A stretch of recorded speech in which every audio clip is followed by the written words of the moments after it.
Hello everyone, welcome to my another mini blog. শুভ নীলষষ্ঠী জানাই সকলকে। আর আজকের দিনটা কিন্তু প্রত্যেকটা মায়ের কাছে ভীষণ গুরুত্বপূর্ণ একটা দিন। মাকে ছোটবেলা থেকেই দেখতাম এই দিনটাতে উপোস করতো এবং এখনও করে।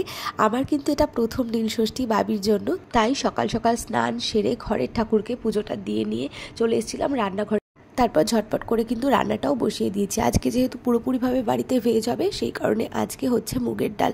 তাই মুগের ডালটা আমি ফোড়ন দিয়ে চলে গেলাম বাবিকে স্নান করাতে, যেহেতু ওর স্নানের টাইম প্রায় ওভার হয়ে গেছিলো।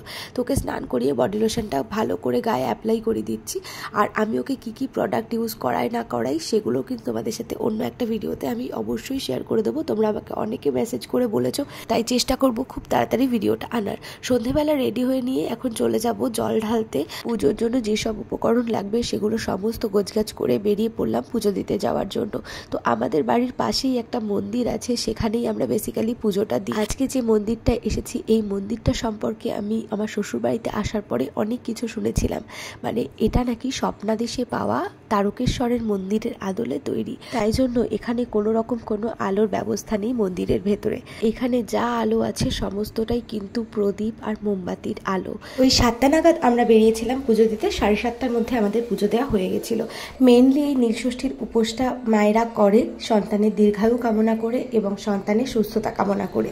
আমার যেহেতু প্রথম নীলষষ্ঠী, তাই আমি কিন্তু সকাল থেকে একদম নির্জলা উপোস করেছিলাম। পুজো হয়ে যাওয়ার পর আমি একটা মোমবাতি বাবির নাম করে জ্বালিয়ে দিয়েছিলাম, যাতে ও সব সময়ের জন্য ভালো থাকে, সুস্থ থাকে, সেই কামনা করে।